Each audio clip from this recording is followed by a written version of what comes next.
Hola, estimados amigos. Pues hoy tengo el gusto de tener aquí en mi oficina al economista y periodista bien conocido, Guillermo Barba. Gracias, don Hugo. Bien, es un honor Tanto estar aquí con gusto, usted. gracias Mucho por gusto estar con saludarle. nosotros Gracias por la o invitación. conmigo. El tema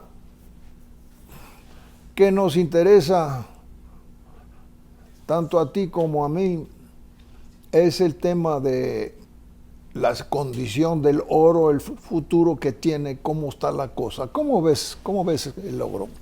Mire, el oro es importantísimo porque a pesar de que por decisión unilateral de los gobiernos, en específico del gobierno de Estados Unidos, de Richard Nixon en el 71, cuando dio por concluido y cerrada la ventanilla de convertibilidad del dólar con el oro, en 1971 fue una decisión unilateral que se suponía que era un cierre temporal que se volvió permanente.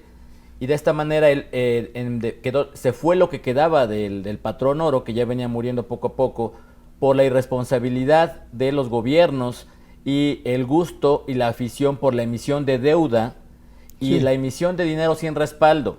Esto se volvió insostenible, ya que los más inteligentes de otros bancos centrales se dieron cuenta y comenzaron a retirar su oro de Estados Unidos, porque era convertible el dólar en oro. Y de manera que al ritmo que estaba perdiendo Estados Unidos el oro, se iba a quedar sin oro, iba a quedar en la ruina. Y había dos opciones, o devaluar al dólar o cerrar la ventanilla del oro. Lo correcto hubiera sido devaluar al dólar, pero no lo hicieron. Cerraron la ventanilla y entramos de facto en un patrón dólar, que quiere decir patrón sin sustento, sin respaldo, sin sí, convertibilidad. Y esto desde entonces lo que le da es un poder al oro de revaluación permanente. Porque hay una emisión constante, permanente de dinero sin sustento, basado solamente en la deuda, básicamente deuda estadounidense, pero en general mundial, porque todos los bancos centrales tienen que basar reservas en dólar. Entonces, de manera que se está financiando la emisión de dinero de Estados Unidos todos los demás países. En este sentido, por eso es que el oro es importantísimo en el sistema económico actual. Sigue siendo la vara de medición de valor, sigue siendo el dinero fundamental que la gente en libre interacción fue la que seleccionó como el dinero supremo en los intercambios a través de un proceso de discriminación de mercancías, desde las que se usaron granos de sal, se usaron piedras preciosas, se usaron conchas de mar, hojas de té, granos de cacao, y el mejor de todas las mercancías, la mejor mercancía para fungir como dinero fueron el oro y la plata, y eso sigue siendo la realidad.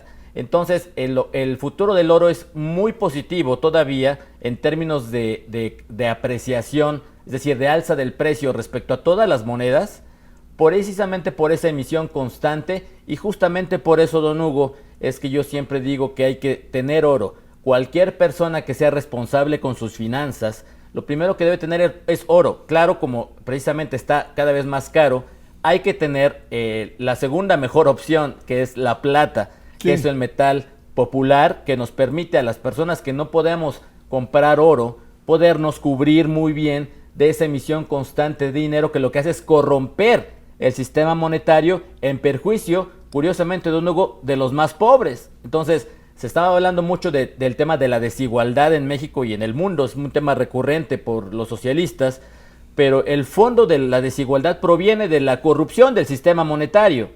Mientras no Efectivamente. tengamos un sistema monetario sólido, no vamos a poder combatir la desigualdad, porque estamos basados en un sistema que es desigual de entrada, de origen, y así no va a poder mejorar las cosas de los más pobres. Necesitamos un sistema sólido, que entre más sólido sea, y que más sólido que el oro, que tenga un respaldo y convertibilidad en metal, la vara de medición de valor, que le ate las manos del gasto a los políticos y a los gobiernos, y a que le ate las manos de la emisión de dinero a los bancos centrales. Solo así podremos combatir efectivamente y de manera constante y permanente la desigualdad. Y muy importante, don Hugo, olvidarnos de las crisis recurrentes, porque estas crisis a las que nos tienen acostumbrados en el mundo son generadas por la emisión de deuda constante, que es cada vez que se vuelve impagable, se colapsa y genera crisis. Es la misma gata revolcada. No es una deuda, no es una crisis del, como se le llama, del neoliberalismo. Al contrario, es una crisis de la emisión de dinero y no hay nada más socialista que la corrupción del sistema monetario. No es nada capitalista. Interesante. Respecto al precio que tiene el oro, a mí me parece que merecería estar mucho más alto de donde está. Y sospecho que está sujeto a un riguroso control no admitido, no reconocido, oculto, en alguna forma, para que no se registren precios más altos. Porque si se empiezan a registrar precios más altos del oro, en un momento se desata una fiebre de oro y se acabó el papel en cuestión de horas. Entonces no quieren permitir eso, están atrapados los que emiten el dinero de papel, están atrapados porque tienen esta amenaza continua del oro y van a perder el público va a ganar a la larga, pero es una lucha de poder entre los gobiernos y el mercado. Los gobiernos insisten en que se siga usando su papel dinero, claro, que no tiene valor intrínseco alguno, y quieren seguir con ese privilegio y tienen miedo del vacío de poder que quede si ellos dejan de controlar el precio del oro y sube y sube y sube. ¿Dónde quedan ellos y quién manda? Así es. Ese es el problema. Yo estoy de acuerdo con usted. No hay duda de que el precio del oro, dado la emisión de millones de dólares que hay en el sistema monetario, la oferta monetaria a nivel agregado es enorme. El precio del oro, pienso yo que debería de llegar mucho más alto del precio que está ahora. ¿Por qué no ha llegado, a pesar de que la tendencia alcista es clarísima y permanente además, en el largo plazo, claro? ¿A qué se debe esto? A que los gobiernos, bien lo decía usted, y seguramente también los bancos centrales más poderosos del planeta, pues tienen interés de que sus monedas de papel, que no tienen respaldo más que en la deuda, guarden la mayor cantidad de poder adquisitivo que se pueda. Tratan de disfrazar el precio del oro, porque bien lo dice usted, si se disparara el precio del oro como es lo que debería pasar en un mercado libre, se aniquilaría el poder y todo el mundo abandonaría las monedas de papel, claro, en beneficio del oro y la plata. Y esto, claro, lo hacen a través de instrumentos, hasta más está comprobado, ni siquiera es una teoría conspirativa, se ha comprobado de muchas maneras, se ha sancionado a bancos, a traders que han manipulado el precio del oro, y pues por supuesto que el interés es mantenerlo lo más bajo posible.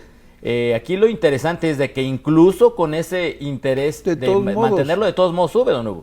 Así es, no lo van a poder evitar. Es una carrera perdida para ellos. Yo tengo la impresión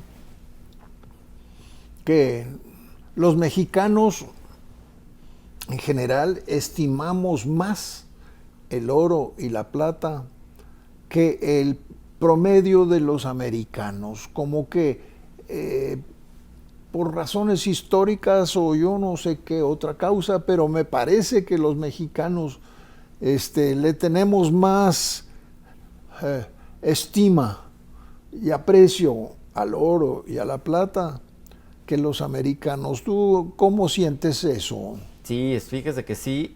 Históricamente creo que los mexicanos estamos muy ligados a la plata. Sí. Realmente, pues, cuando desde la conquista, en tiempos de la conquista, la abundancia del oro y la plata fue lo que en gran parte atrajo. La pieza de 8 reales fue la moneda del mundo. La moneda mundial, exactamente. Tenemos ese antecedente, ese privilegio de que tuvimos esa moneda universal y era de plata, justamente. Sí. Y México sigue siendo el principal productor de plata del mundo. Prácticamente 1 de cada 4 monedas o onzas que se extraen del mundo de la producción minera de plata viene de México. Sí. Tenemos ese orgullo, de manera que estoy totalmente de acuerdo. en muchos sentidos, y creo que estamos todavía más ligados a la plata que al oro, Sí. pero sin duda alguna, Sí, yo sin duda alguna porque creo que lo apreciamos más. ahorita el oro es 100 veces más costoso Sí, que la plata. así es. Yo hablo de costo, no de valor, porque Claro. el valor es otra cosa Otra cosa. distinta, o puede ser distinta la proporción, pero el costo de la plata está a 100 Sí, sí, y sí. ha estado tan bajo como 125. Así es, el máximo O sea, histórico, está apenas fue. depreciadísima la plata. Por cierto, ahorita parece que Peñoles está cerrado, ¿no? De hecho, sí, las mineras fueron No están consideradas produciendo ahorita. como no esenciales. Tengo entendido que próximamente ya van a abrirlas, Van a abrir. así como otras actividades como la producción cervecera y de automotriz, pero lo cierto es que sí cerraron las puertas, ¿o no? Bueno, llegando a nuestro presente, recientemente leí con mucho interés un largo documento firmado por nuestro presidente de la nueva política económica en tiempos de coronavirus. Don Andrés Manuel López Obrador propone para México el estado de bienestar. Y él habla de los problemas, vicios y corrupciones que padecemos actualmente y cómo en su estado de bienestar pues se eliminan esas cosas. Es todo su ensayo. Te diré que francamente me pareció exudir o comunicar unos sentimientos muy nobles, Sí. de querer que todo el mundo viva mejor, que la prosperidad llegue a todos, que se elimine tanta disparidad en riqueza. Así es. Todas son cosas que son deseables, pero hay un dicho que en inglés, que traducido al español dice: el camino al infierno está pavimentado con buenas intenciones. Definitivamente. Así es que la cosa no es que uno esté en contra de un hermoso estado de bienestar donde todo el mundo viviría una vida más sencilla, más cerca de la tierra, podríamos decir, más simplificada, sin tanto consumismo, muchas cosas bonitas. Pero la cosa es, ¿cómo se llega ahí? Ahora, aquí estoy yo entonces con la gran duda de que el estado de bienestar, pues va a resultar que vamos a estar en la situación de Venezuela o de Cuba o de la Unión Soviética, de la cual pudieron escapar los rusos, Así es. que no fue tan bella. ¿Y qué opinas tú? ¿Cuál será el problema fundamental que existe, que no menciona don Andrés Manuel López Obrador? Porque se explaya sobre lo que quiere, pero no nos está diciendo qué es lo que anda mal y qué es lo que hay que corregir y cómo. Exactamente. ¿Qué me opinas? Estoy totalmente de acuerdo, don Hugo, y tiene mucho que ver justamente con lo que comentaba hace un momento respecto a la corrupción del sistema monetario. No podemos combatir efectivamente lo que les molesta tanto a los socialistas, que más que parecer que les molesta la pobreza, les disgusta la desigualdad, cuando es perfectamente posible ser desigualmente ricos, pero es también perfectamente posible ser igualmente pobres. No es posible ser igualmente ricos, pero sí es posible ser igualados en la miseria. Y justamente los ejemplos que ponía con Venezuela, con Cuba, con Corea del Norte y tantos experimentos socialistas y comunistas que han terminado igual porque el socialismo es imposible. Estamos y aunque entonces esté igualados en la pobreza. igualado solamente se puede en la pobreza, no se puede ser igualmente ricos. De manera que cuando buscamos igualar por igualar y sobre todo hacerlo por la fuerza, desde el lado del Estado, del llamado Estado de Bienestar, lo que se logra es la igualdad, pero en la miseria. No se logra una abundancia como otros países que donde sí se puede ser perfectamente desigual, pero rico. Y el problema entonces en sí de fondo es la pobreza, no la desigualdad.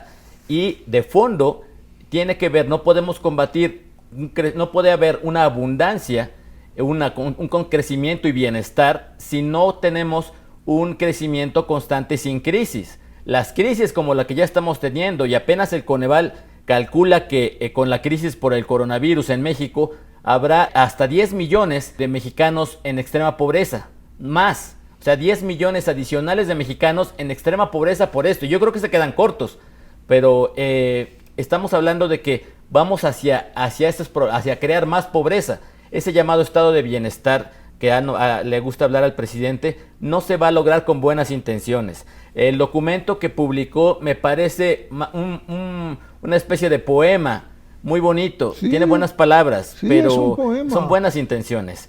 Sin embargo, ya lo decía Richard Cantillon en la Francia del inicio del siglo XVIII. Cantillon, seguramente usted lo sabe, fue accionista del Banco Central de Francia en aquel entonces, y él notó un efecto que era que el dinero que estaban emitiendo tenía más valor en París, y cada vez conforme ese dinero se iba desplazando hacia las provincias, hacia el interior del país, iba perdiendo valor, es decir, iban subiendo los precios. Y ese efecto también lo estamos viendo en México, ese llamado efecto Cantillon, también lo podemos ver aquí en México y en el mundo, porque hay una ventaja injusta, inmerecida, que debería de ser hasta ilegal, que es que a la hora que estimulan los bancos centrales como la Reserva Federal y que lanzan el dinero nuevo creado para evitar o estimular la economía después de una crisis, los primeros que reciben ese dinero son gente adinerada, son los más ricos. Como dicen los niños, los de adelante corren mucho, los de atrás se quedarán. Porque estos de aquí reciben el dinero con el máximo poder adquisitivo de ese momento, lo gastan, lo invierten además, y los de abajo pues van recibiendo a cuentagotas el dinero. O sea, los accionistas de la mina de oro pues son los beneficiados. Así es. Aunque el oro sigue valiendo. En este caso la mina de oro, ojalá fuera mina de oro, en este caso es los dueños de la fábrica de imprimir billetes. Los dueños, los que controlan la emisión. Así es. Y la distribución, que son los bancos, pues tienen una ventaja que realmente es injusta. Pero no han sido los bancos los que lo han creado, han sido los economistas los que crearon los malos economistas, don Hugo. No, todos somos iguales. Bien, ¿y qué ves para el futuro de México? En tu opinión, ¿va a prevalecer Morena o vamos a encontrar una reacción? A mí me preocupa dos cosas, don Hugo. Uno, ya lo decíamos, que en México se están tomando decisiones centralizadas, de poder cada vez más centralizado o tomando un camino incorrecto, que es el de tratar de buscar una igualdad forzada, que es antinatural además. No hay una sola persona igual, ni siquiera los gemelos son idénticos en la forma de ser, de pensar, en los gustos, en preferencias. Entonces, personas desiguales vamos a crear siempre de sus resultados distintos. La idea sería que cada quien, siendo como es, como quiere ser, pueda desarrollar al pleno sus capacidades y escapar de la pobreza. Sin embargo, lo que se quiere buscar es que pues, seamos todos iguales. Esa famosa idea de la igualdad por la fuerza es antinatural porque busca que todos seamos de lo mismo, que todos queramos ser, que todos tengamos las mismas aspiraciones, que todos seamos uniformes, y eso no es posible. Entonces me preocupa que desde el gobierno se está impulsando esa idea equivocada y además totalmente preocupante porque hace a un lado los valores de las personas, no impone, no respeta la libertad individual, no respeta al individuo, no respeta la naturalidad de las personas y no respeta, por supuesto, la propiedad privada. Y está comprobado que ahí donde no se respeta la propiedad privada, en los países se arruinan. De manera que creo que estamos perdiendo por ese lado. Y la otra parte que me preocupa es que no veo, más allá de la sociedad civil, una oposición política que esté haciendo un buen papel. La oposición está desaparecida. Morena nos preocupa, pero ya no vemos al PRI, al PAN, al PRD, no están haciendo nada. Nadie los ve, no hay liderazgos. De manera que me preocupa que, como en los viejos tiempos del PRI, donde el PRI ganaba todo, a pesar de que hacía malos gobiernos, me preocupa que estemos volviendo a eso, que por una cosa o por otra, por una victoria legítima o incluso ilegítima, también me preocupan las estructuras electorales, Morena se siga perpetuando en el poder en perjuicio de México. No es posible lograr, como cree el presidente, un bienestar mientras se creen más pobres. Es imposible, no es posible. Para acabar con los pobres no hay que acabar con los ricos, hay que generar más riqueza. Y la riqueza se genera ahí donde se respeta la libertad de las personas, sus propiedades y los mercados libres y abiertos. La buena moneda también. Por supuesto, porque un sistema monetario sólido es aquel justamente que se basa en eso, en la propiedad privada. En yo te respeto tu propiedad, lo que tú tienes, yo no lo corrompo. El sistema monetario actual lo que hace es corromper a la propiedad privada porque va devaluando los ahorros y el poder adquisitivo de la gente. Sí. Es una forma que encontraron los gobiernos de quitarle los ahorros a la gente, como corrompiendo la moneda. Justamente por eso es que un sistema económico que crezca, que prospere, necesita un sistema monetario sólido, honesto, dinero honesto, donde un país de libertades individuales, donde se respete la propiedad privada y los mercados sean abiertos.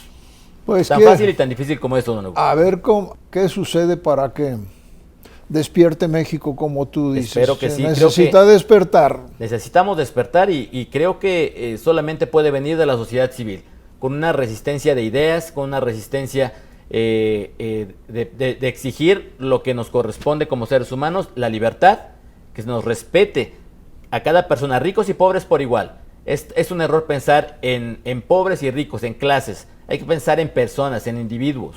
Y que ahí donde se respetan, no es casualidad, don Hugo, es causalidad. Ahí donde se respetan las propiedades, la propiedad privada, se respeta el dinero honesto, se estimula la creatividad y el espíritu empresarial, se genera automáticamente más riqueza para todos y podemos ser desiguales en la riqueza, que es mucho mejor que acabar siendo todos igualmente pobres o miserables, don Hugo.